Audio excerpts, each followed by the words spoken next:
Whoa, Krishna? Hey, what's up? What are you doing? Oh, I'm just out for a quick run. Oh, you look like you're working really hard. Your lungs must really be respiring. You know, it's a good point. But I have to wonder, where does it all begin? Let's think about it. It all starts with cellular respiration.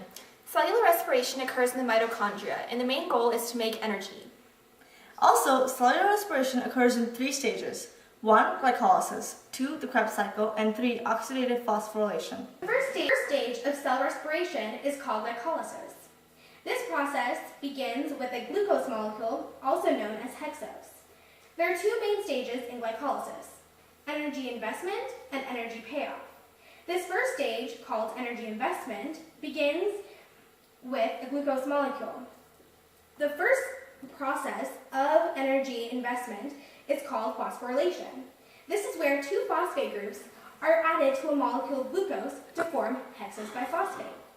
These phosphate groups come from 2 ATP molecules, which are broken down into ADP. This is the energy investment in the glycolysis process. Next comes a process called lysis.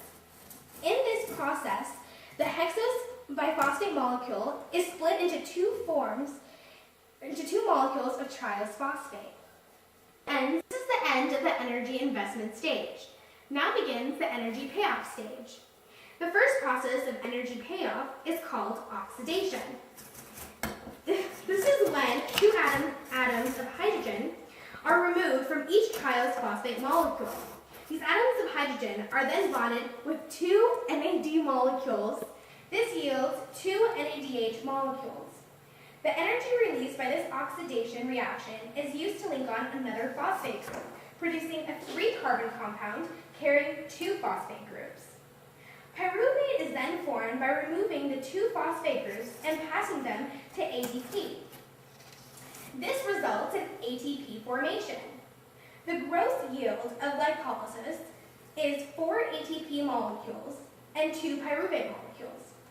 This ends both the energy payoff stage and the glycolysis stage of cell respiration. The pyruvate enters the matrix through active transport. In a link reaction, carbon dioxide is first released. Then hydrogen is released to form NAD, or added to NAD to form NADH plus H+. Then coenzyme A bonds with 2 carbons from the pyruvate molecule to form acetyl-CoA. The 2 carbon molecules in acetyl-CoA are carried to the citric acid cycle, which is still occurring in the matrix of the mitochondria. Acetyl-CoA adds 2 carbons to the 4-carbon compound oxaloacetate to form the 6-carbon compound citrate. Oxidation occurs first, removing a hydrogen molecule from the carbon compound and added to NAD to form NADH.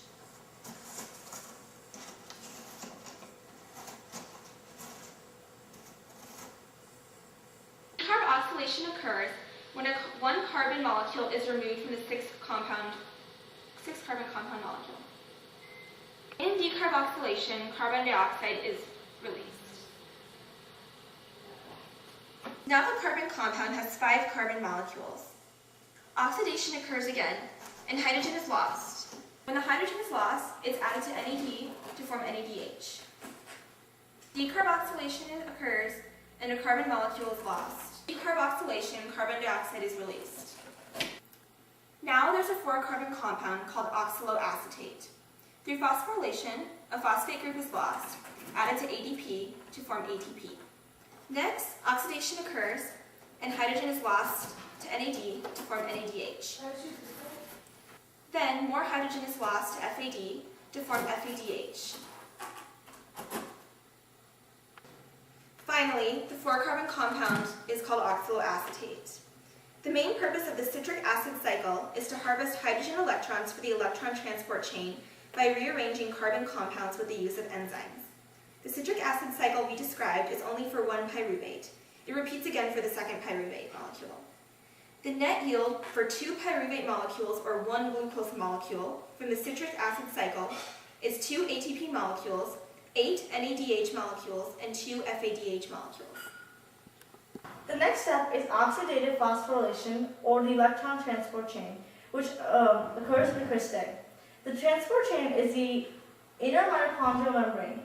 The electron transport chain is in a complete catabolic pathway, which means that it produces energy. As you can see, these represent integral proteins in the inner mitochondrial membrane.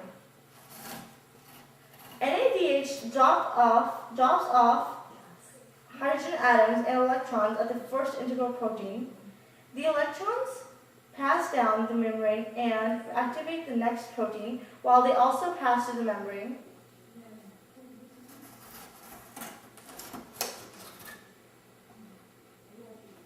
FADH also drops off hydrogen atoms in the process. As electrons pass through each integral protein, the proteins are activated so hydrogen atoms can pass through from the matrix to the inner mitochondrial space. The electrons used to activate the integral protein then exit the matrix and bind to a free oxygen molecule. The hydrogen atom binds the oxygen atom to water, or H2O, and then is released.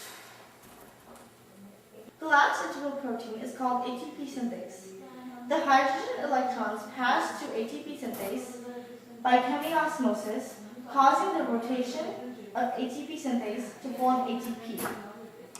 The movement of the hydrogen atoms across ATP synthase work to revolve and bond a phosphate group to ADP to form ATP.